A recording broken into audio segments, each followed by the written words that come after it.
Magandang umaga, hapon, at gabi sa inyong lahat, sa mga manonood natin dyan. So, nasan ka man? Kami nga pala ang Bad Boys. Kasi, yung... Ba't nga pala bad boys? ano nga ba?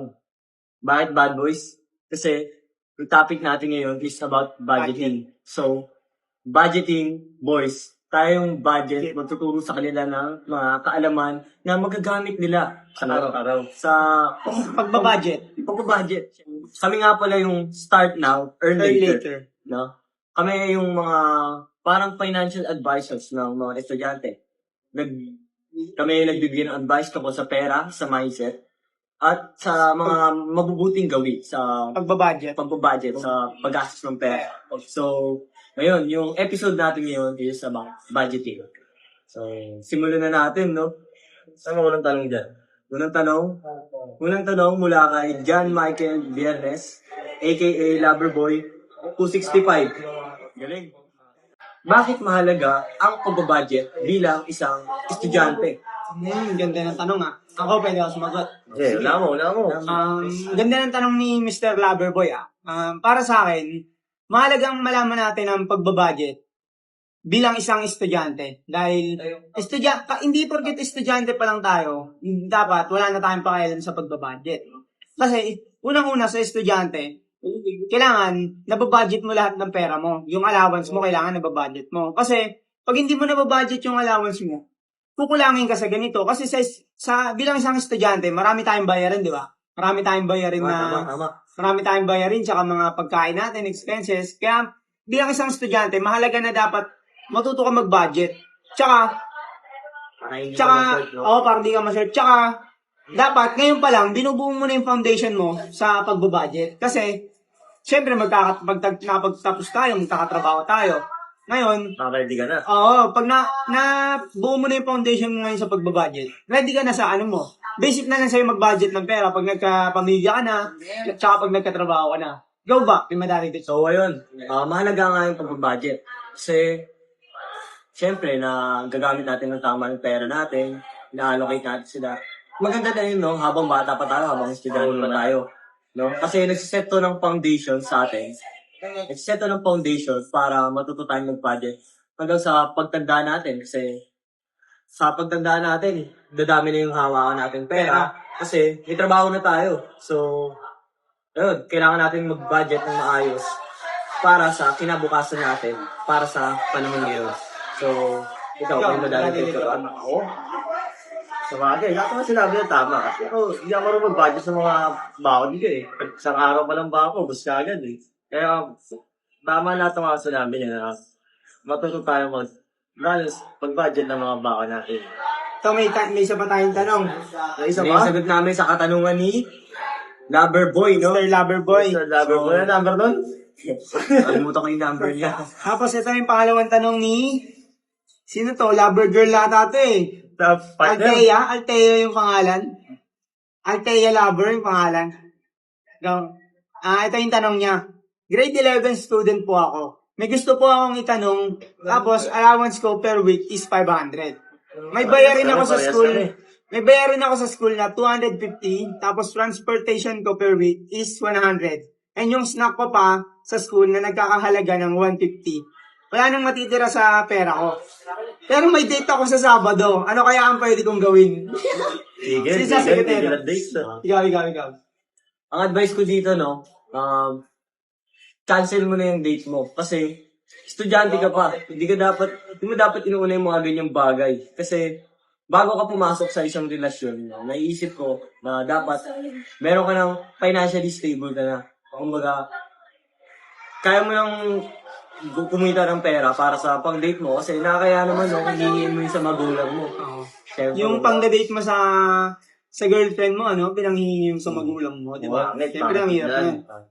Ito naman, may isa pang katanungan. Sino to? Unknown eh. Ano siya, may tanong ako kay Magay. Ba't sa akin ayoko? Ito tanong niya, 1,000 allowance ko.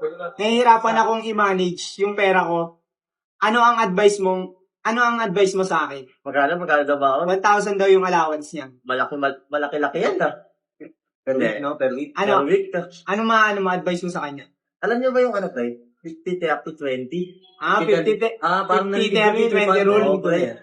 Kasi yung parang 50% din, mga needs mo lang. Needs, no? Oo, 50%. Yung 30%, mga wants. Mga Wants. gusto mo, gusto mong bilhin. Tapos yung 20%, pre, yung Savings. savings. Savings. Okay. Sabi nga yan, no? Mas maganda yung ganun gawin niya. Para yung savings siya, kung pag may nangangailangan siya katugating ng araw, yun ang makukuha niya siya. Okay yung Kaya, ano tingin mo, okay yun yung 50, 30, 20 rule Parang sa akin okay yun kasi bilang isang estudyante, kailangan natin yung 50, 30, 20 rule kasi nga parang ina-allocate mo na yung ano mo, ina-allocate mo na yung pumapasok, yung pera na pumapasok sa'yo para mapagkasya-kasya mo siya, di ba? Para mapagkasya mo sa isang linggo, di ba? Okay. 50, 30, 20 rule. Maganda yan. Maganda yan, lalo na pag estudyante ka pa lang. Kasi nakita ko, nabasa ko lang, yun yung parang pinaka-basic form ng budgeting. No? Kasi madali lang siya sundin, basic, and ayun. Assign na lang talaga ng disiplina. Kailangan mo talagang apply yun na maayos para sa yun, kinabukasan mo. Meron pa ba? Meron pa yung ano Wala na bang tanong dyan? Hindi, wala. Wala na nagko-comment sa post natin Wala pa, parang ibang tanong, hindi na tungkol sa ano eh. So, Hindi tungkol sa budget. Hindi, ito, explain na lang natin sa kanila yung explain na lang natin sa kanila yung yung isa pang type ng budgeting, tol. Yung ano ba tawag doon?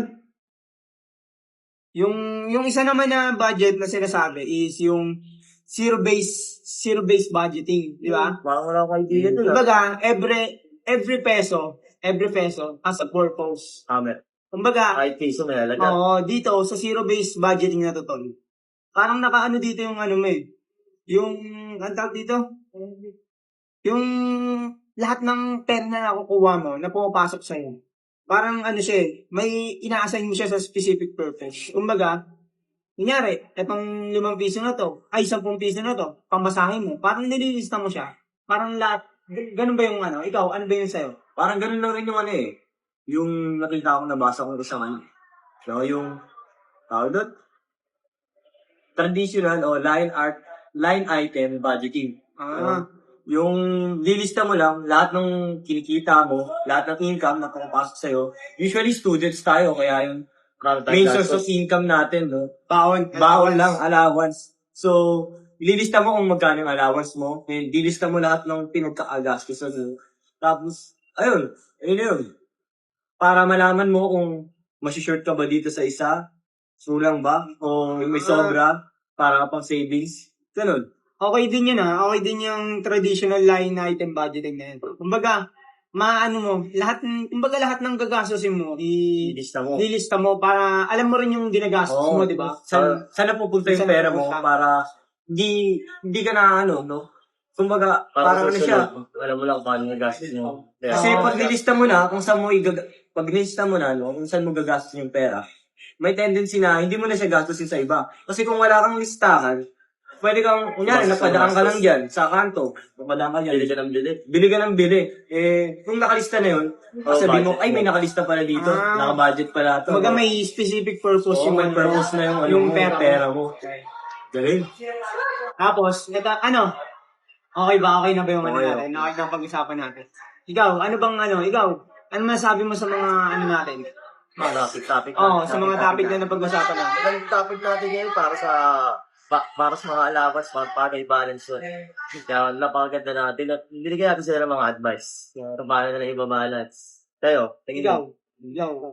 Anong takeaway mo sabi mo? Anong takeaway mo sa natin? Sa natin? Sa ginawa natin, sa pinag-usapan natin yun. Napakagandang takeaway ko. Kasi, joke lang. Pero, galing. Savings. Isa yung budgeting, mahalaga talaga siya. Kasi, binabasa rin ako na yung budgeting daw to, para daw siyang mapa. Mapa kung paano mo gagastos yung pera mo. Kasi pag wala kang mapa, maliligaw ka. Tama. Kaya kailangan talaga yung budgeting sa buhay natin. Especially estudyante tayo. Kasi yun, bata pa tayo. So, ayun, kailangan natin mag-budget ng tama. Ako, para sa yung takeaway ko, para sa akin, ang ganda Ang ganda ng natin Ang ganda Traffic natin ang ganda ngayon, lang eh. napag-usapan natin, tol eh. Ang ganda lang napag-usapan natin tungkol sa budgeting. Kasi hindi lang bilang estudyante bilang isang tao rin, isang mamamayan, napakahalaga talaga na matuto tayo mag-budget.